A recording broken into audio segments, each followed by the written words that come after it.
Hello, this is Uncle Jim. Today I'm going to test some loads. I'm just going to throw them on the Dillon. But today we're testing for the first time 6-shooter Texans mold.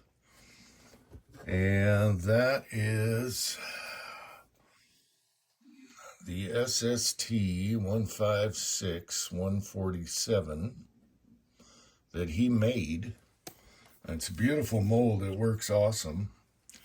And look at that goodness right there. Okay. So, 4-cavity mold. Really want to thank 6-shooter Texan. I had no idea he was doing this. Now, here's the backstory. For many years, I've been bitching about ogive on heavy 9mm bullets to shoot suppressed. 147 grain. My two favorites were Montana Gold and Missouri Bullet Company 147s. And the reason is the ogive isn't so picky, so you don't have to seat them way down and lower your charge. And I always bitched about ogive, and I will continue bitching about ogive on certain mold maker companies. And I did, end up doing a 143 grain MP mold.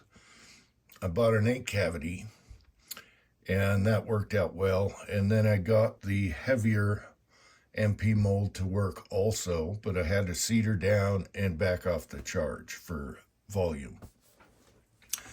So this is the first time I made two dummy rounds. I was waiting for the lead to cure here, so this is going to be the first time testing this. So what I did was I have a Missouri bullet here that's 1.124 overall length, and then 6-shooter Texan, let's call it SST. I have a 1.122 and a 1.115. And usually I'd be 1.116. I got pet loads for these Missouris, and they fit in all the guns. So today I'm testing, and right now I have a old CZ Pre-B, and as you guys know, CZs have a shorter chamber, and usually if it'll fit in your CZ 75s, at least the older ones, it's going to fit in everything you own. So here's the barrel from an old Pre-B, 1.124 with the Missouri, and it plunks perfect, and the barrel is dirty. So we got 6-shooter Texan here, and I just came up with the number 1.122 to start with, and that plunks beautiful. And then we went down to 1.115. Obviously that's not going to hit the lands on the lead. And it's the bullet shape, okay? And that's what I was always bitching about. Now, 6-shooter Texan must have watched me bitching for years about this, and he went out of his way without me knowing about it. He even bought some Missouri bullets to make the mold off of, to measure off of, and then sent me the bullets. What a guy. I mean, I'm still dumbfounded about the whole thing here.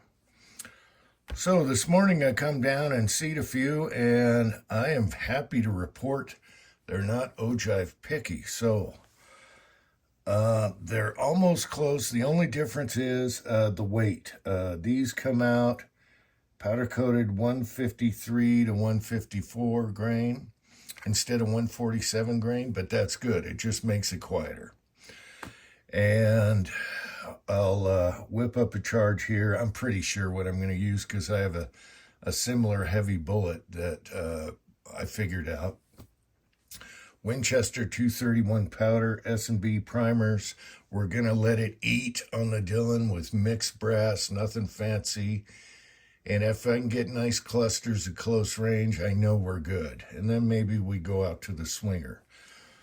So this is what the bullet looks like. This is with Ford light blue and raspberry clear. What do you call that? Raspberry. Why does it look lumpy? It's just the raspberry. Anyway, transparent raspberry over the top of that. Happy to report they chamber beautiful. So the plunk test is good. Now we can just let her eat and see what happens. Really want to thank you, Ricky. I had no idea. And you went through all this effort. I should at least get out there and shoot for groups and see what happens. All right. All right, so the reason I double powder coated them to start with, just to make sure I can size them good. However, with this mold, and I was using wheel weight alloy. With this mold, after you powder coat them, you don't even have to size them. They come out 3, 5, 6. So the mold drops a little shy. It's 3, 5, 4, 5, 3, 5, 5, and then I just want to make sure, I size them down. But next time I cast these, I'm going to powder coat them, and I don't even have to size them. They're just going to be ready. And I talked to him about that, and he said, yeah, I was a little worried about that, but he didn't want, he didn't want them to be ogive picky, which they're not. So there's the backstory on that. So next batch, I powder coat them and just shoot them. That's just going to make life even easier. All right, so we're relying on a little powder coat here, but if they shoot good, it ain't going to matter. The primer tube on the Dillon was empty, so another job delay. Fill up the tube and a fifth. Let's check the horn. Good to go.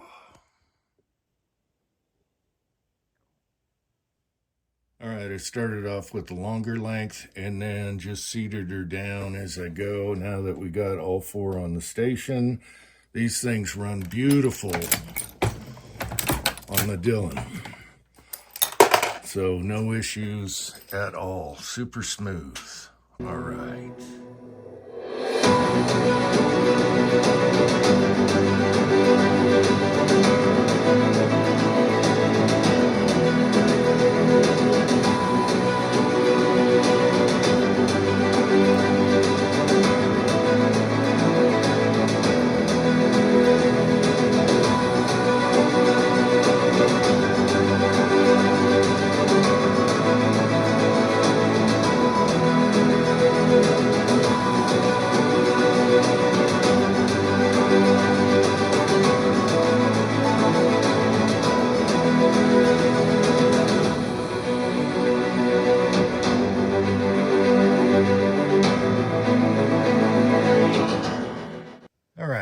I gotta admit, I was a little fidgety on that first shot. I'm trying to get comfy, no practice shots. I did do 2 felling shots at the top. I'm using the 45 can because this barrel is threaded 5/8 by 2/4, and it just keeps it easier, and it's still quiet. It's very quiet.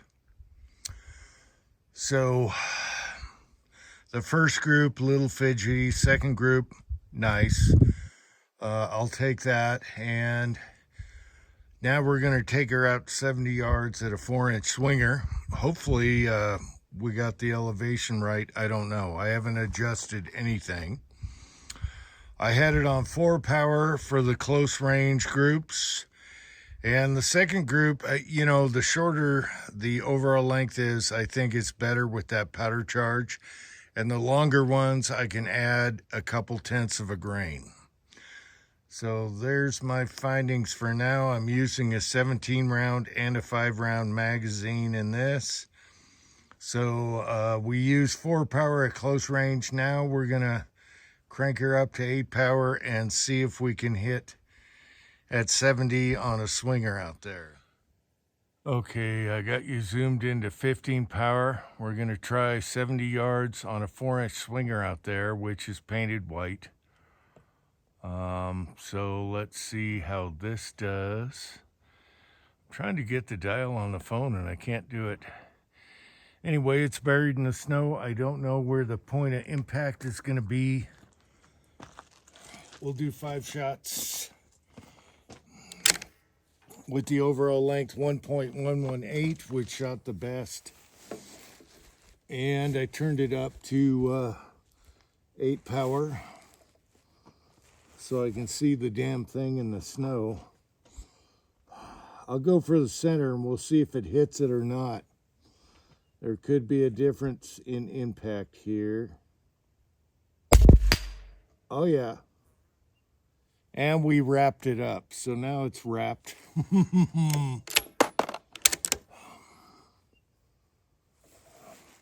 It looks like I hit high left. All right, so I'm gonna aim at the middle again and we'll keep wrapping it.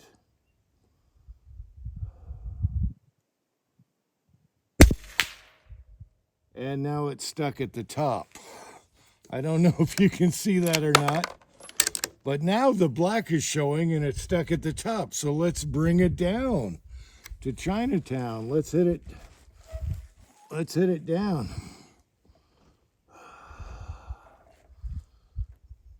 All right, let's see what happens here.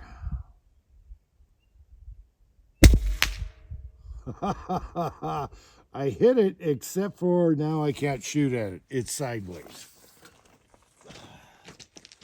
The thing is perfectly level. You guys can see that.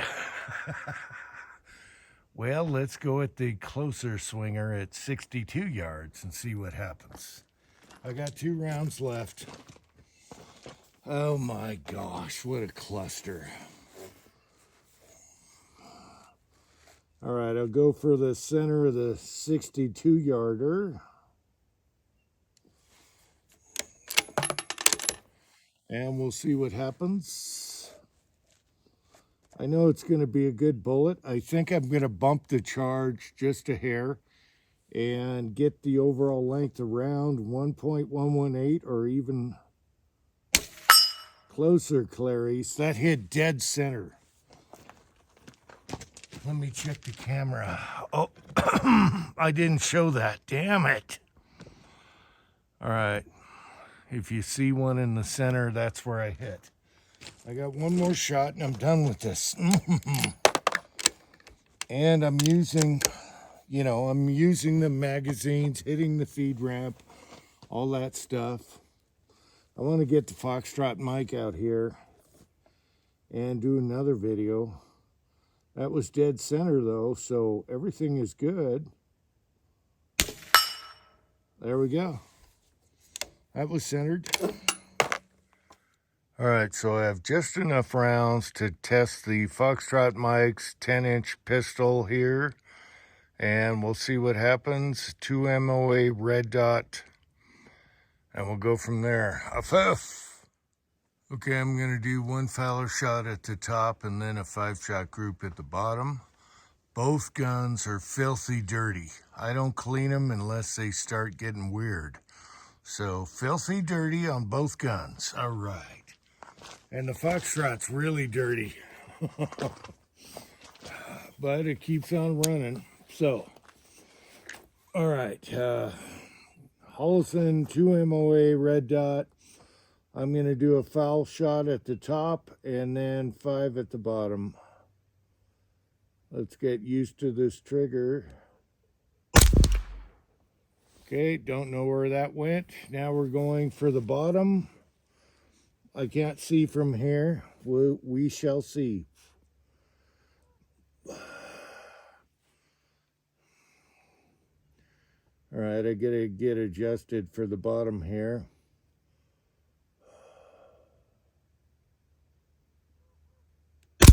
I think that was okay.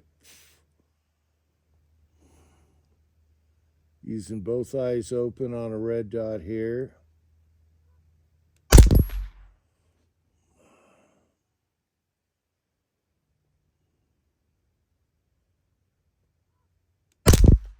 That might be bad. Feeding beautiful. Easy to load. That's what I like. Last shot.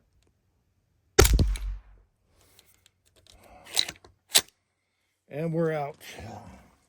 All right, so I shot one Fowler cold bore shot at the top, and here's the 5-shot group. And you heard me call that one that went to the right. Other than that, we are looking good. All right, other than that, we're looking good. All right, I found 3 more rounds left. These are 1.120 overall length Foxtrot. And we'll go at the swinger and see what we do here. Are we in camera? All right.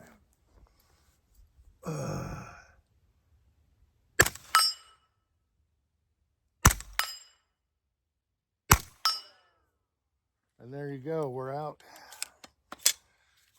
You can't ask any better than that. I mean, I haven't even played around with the rounds yet, and if I can plink at that swinger at this range, we're good to go. So I want to thank you, Ricky, for that mold.